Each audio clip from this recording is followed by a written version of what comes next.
Medical अस्पताल में।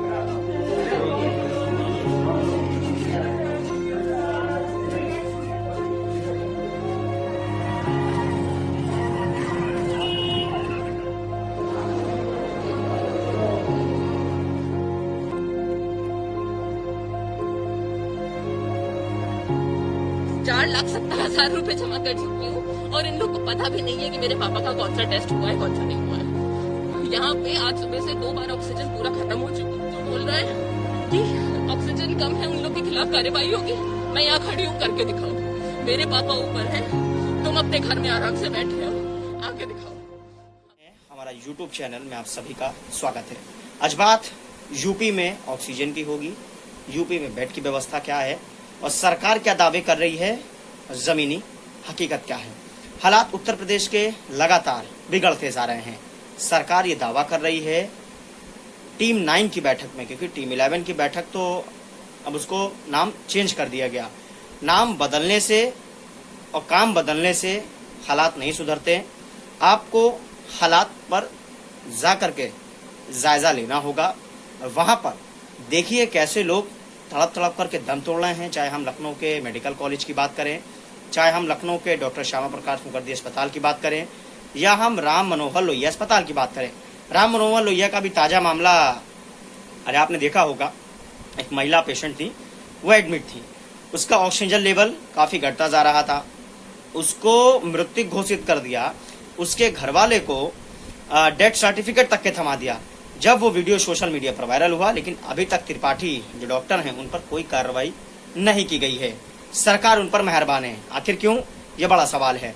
उत्तर प्रदेश में लगातार स्वास्थ्य व्यवस्था चरमराती जा रही है। सरकार के पास ऑक्सीजन नहीं है, बेड नहीं है। सरकार ये दावा कर रही है कि ऑक्सीजन है। ऑक्सीजन कहाँ है? लोग तड़प रहे हैं, मर रहे हैं, बिलख रहे हैं, कहाँ मिल पा रहा है।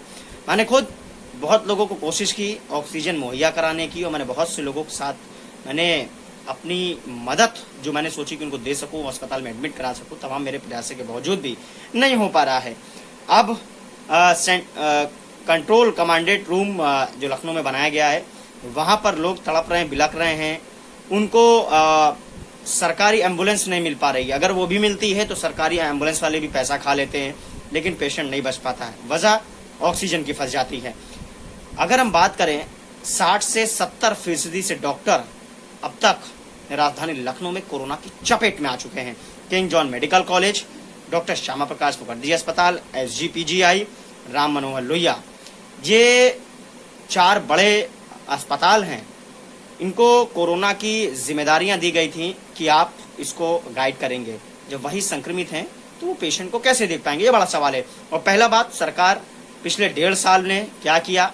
सरकार ना बेड उपस्थित करा पा रही है राजधानी लखनऊ में, ना उत्तर प्रदेश के किसी जिलों में ऑक्सीजन नहीं मुहैया करा पा रही है सरकार। और सरकार ये 9/11 माफ करिएगा, टीम 9 की बैठक में सरकार दावे करती है, और खुद मुख्यमंत्री वर्चुअल मीटिंग करते हैं, उसका लाइव टेलीकास्ट करवाते हैं, और उसमें ये कहते हैं कि उत्तर प्रदेश में ऑक्सीजन की कमी नहीं है, उत्तर प्रदेश में बेड की भरमारें आ गई हैं। तो उसी तरीके से उत्तर प्रदेश में लगातार शमशान घाट पे आप जाकर के देखिए, लाशों की कतारें लगी हुई हैं। आज 2 दर्जन से ज्यादा राजधानी लखनऊ के बैकुंठ धाम पर कोविड की बॉडी आई है, और कल की जल नहीं पाई, और आज वो लाइनें लग गई हैं, उनको टोकन दिया जा रहा है, लंबी कतारें लगी हुई हैं। परिवार वालों का रो रो करके बुरा हाल है। सरकार के सभी दावे और वादे खोखले साबित हो रहे हैं। अभी सरकार ने कहा था कि 36,000 कुछ लोग कोरोना से ठीक होकर के डिस्चार्ज हुए हैं। मैं चैलेंज करता हूं उत्तर प्रदेश के मुख्यमंत्री को, उत्तर प्रदेश के स्वास्थ्य विभाग के प्रमुख सचिव अमित कुमार मोहन जी को, कि मुझे आंकड़ा बताइए उन प्राइवेट अस्पतालों का, उन सरकारी अस्पतालों का मुझे आंकड़ा दीजिए। और मैं आपको चुनौती से कहता हूं कि आप दीजिए आंकड़ा, क्या वो सच है या झूठ, क्योंकि आप मौतों के आंकड़ों में भी खेल कर रहे हैं। उत्तर प्रदेश की स्थिति बहुत चिंताजनक होती जा रही है। अभी आपने ये ताजा मामला भी देखा होगा, 2 से 3 दिन पहले का ये मामला है यूपी के बहराइच के जिला अस्पताल का, जहां पर मां बिलखती रही, चिल्लाती रही, उनकी 2 बेटियां, उसको ऑक्सीजन नहीं मिल पाया।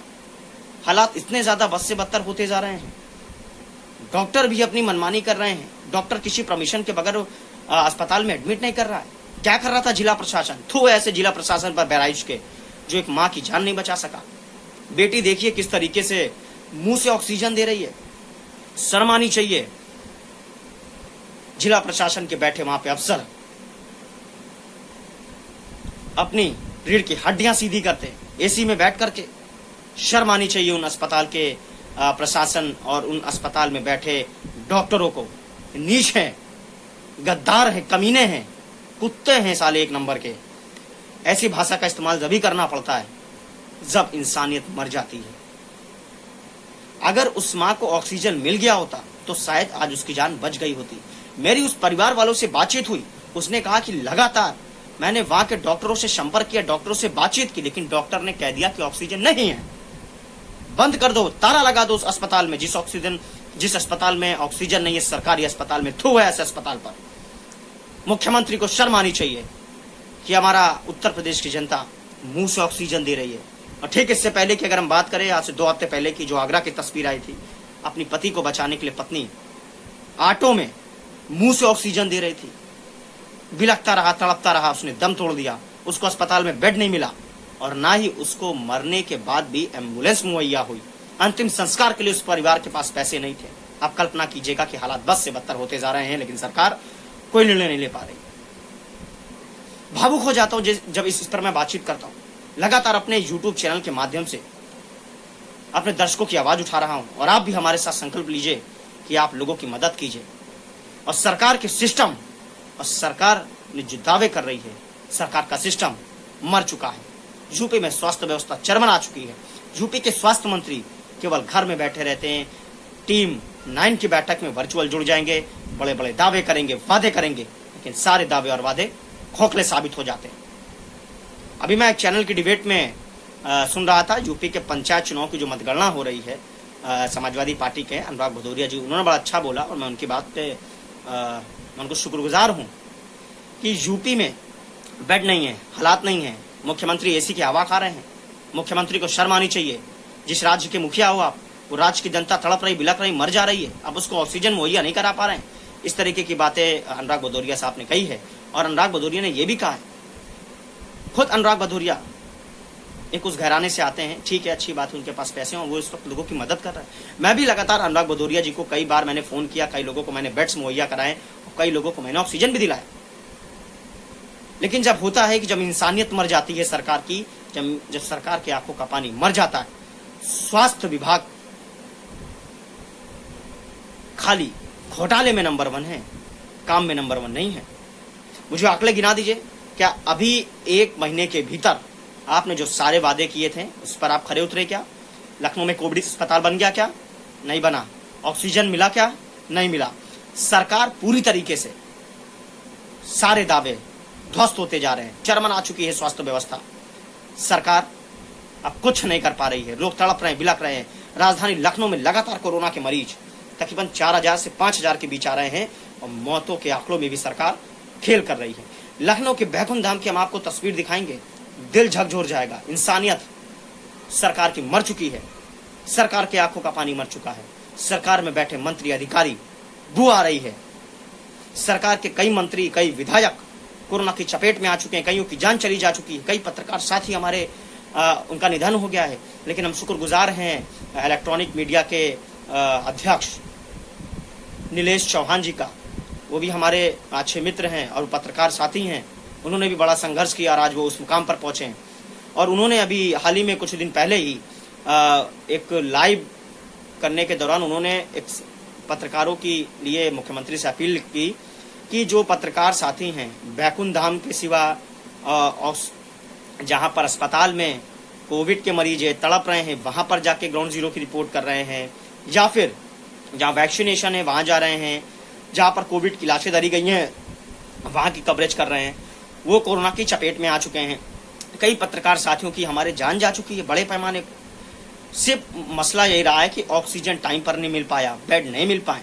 लेकिन हमारे इलेक्ट्रॉनिक मीडिया एसोसिएशन की मुहिम रंग लाई है। आज मुख्यमंत्री योगी आदित्यनाथ ने ये फैसला लिया है कि जो 18 से ऊपर के जो पत्रकार साथी हैं उनको फ्री में वैक्सीनेशन किया जाएगा। उनके दफ्तर में जाकर के उनको वैक्सीनेशन किया जाएगा और जरूरत होगी तो उनके परिवार वालों का भी वैक्सीनेशन फ्री किया जाएगा और उनको पूरी सुविधा मुहैया करा जाएगी। अगर ये सरकार काम पहले कर देती तो शायद हमारे आज पत्रकार साथी जो हम सबके बीच इस दुनिया को छोड़कर चले गए, शायद वो हमारे बीच होते। मुझे बड़ी दुख के साथ ये कहना पड़ रहा है कि अगर आप ये फैसला ले लेते तो शायद आज हमारे पत्रकार साथी की जान बच जाती। सुबह से शाम तक मेरे पास कई फोन आते हैं, भैया बेड की सुविधा करा दीजिए, भैया ऑक्सीजन नहीं मिल पा रहा है, भैया रेमडेसिविर इंजेक्शन नहीं मिल पा रहा है, मैं क्या करूं। मैंने भी कई डॉक्टरों को फोन करता हूं, नहीं हो पाता है, भैया बेड ही नहीं है। मैं लाखों प्रयास करता हूं, लेकिन प्रयास के बाद मेरे भी हाथ खाली हो जाते हैं। लेकिन मैं भी कभी कभी बड़ा भावुक हो जाता हूं कि जब सरकार व्यवस्था नहीं कर पा रही है और जब मैं भी कोशिश करता हूं तो मेरी भी कोशिश नहीं रंग ला पाती, तो मुझे बड़ा दुख होता है। मैं बहुत कोशिश करता हूं कि उनकी जान बचा लूं, लेकिन सरकार ने सिस्टम को मार दिया है। शर्म आनी चाहिए उन बैठे भ्रष्टाचार अफसरों को। यूपी में ब्यूरोक्रेट्स जो इतनी बड़ी जिम्मेदारी होती है वो तैयारी नहीं कर पाए। सरकार 1.5 साल में तैयारी नहीं कर पाई। बंगाल के चुनाव में व्यस्त रहे आप। आपने देख लेना बंगाल चुनाव का असर, जनता ने दे दिया आपको जवाब। उस रैली में कईयों की जान चली गई। यूपी से कई लोग उस रैली में भेजे गए थे। भारतीय जनता पार्टी के कार्यकर्ता आंकड़े हैं हमारे पास, तत्व पर बात करते हैं हम। भारतीय जनता पार्टी के प्रदेश अध्यक्ष को चुनौती देते हैं हम। संगठन मंत्री सुनील बंसल कोरोना की चपेट में आ गए थे। हालात देखिए किस तरह बिगड़ गए। यूपी सरकार के 1 दर्जन से ज्यादा मंत्री कोरोना की चपेट में हैं। कई विधायक कोरोना की चपेट में आ चुके हैं। उनको कईयों विधायक का निधन हो चुका है। चाहे हम समाजवादी पार्टी की बात करें, बहुजन समाज पार्टी की बात करें, सरकार पूरी तरीके से कोरोना की महामारी जैसी तैयारियों में फ्लॉप साबित है। ध्वस्त हो चुकी है सारी तैयारियां सरकार की। सरकार की एक भी तैयारी काम नहीं आ रही है। मैं खुला चैलेंज करता हूं, जब इतने महीनों से मैं लगातार अपने यूट्यूब के माध्यम से और अपने ट्विटर के माध्यम से सरकार तक मैं अपनी आवाज पहुंचा रहा था कि आप एक पैनल बनाइए कि हालात लगातार बिगड़ रहे हैं उत्तर प्रदेश में। अब आप जागे हैं। ब्रजेश मिश्रा जी की डिबेट आप देखिए, बहुत ही अच्छी डिबेट करते हैं और उन्होंने उस संकल्प लिया था कि हम मतगणना की कवरेज नहीं करेंगे, हम नहीं दिखाएंगे कौन जीता कौन हारा। हम उनका भी शुक्रगुजार हैं, ब्रजेश मिश्रा सर का, जिन्होंने इतना अच्छा फैसला लिया। उनके डिबेट से मुझे बहुत प्रेरणा मिलती है। उनकी डिबेट 100% सत्य है, तभी तो उनका नाम सत्यमेव जयते है। अगर यूपी में कोई पत्रकार है तो वो ब्रजेश मिश्रा है। मैं चैलेंज करता हूं, जो सरकार के आंख में आंख डाल करके अपना चैनल चला रहा है।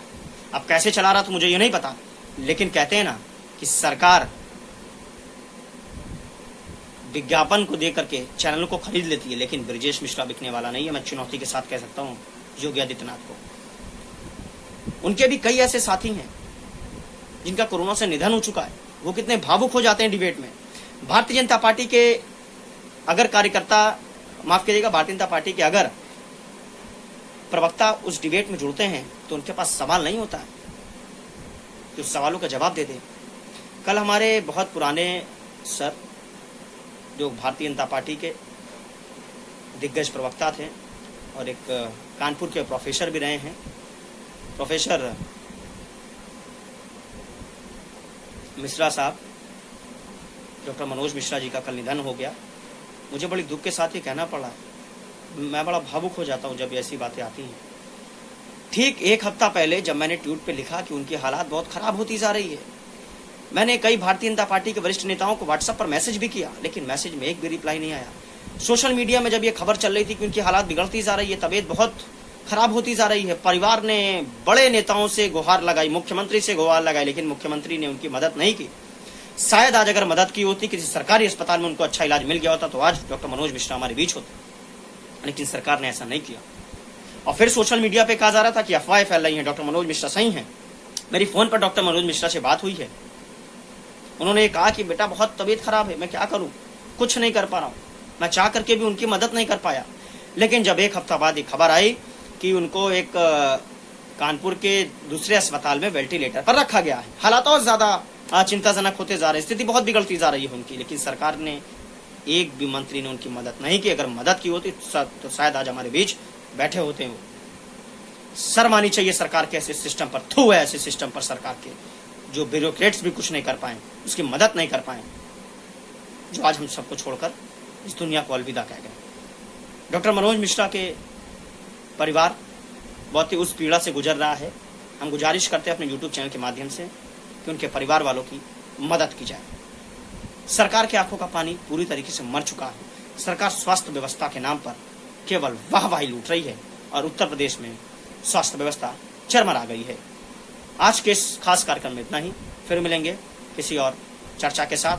फिर मिलेंगे किसी और नए मुद्दे के साथ। जब तक के लिए इजाजत, नमस्कार।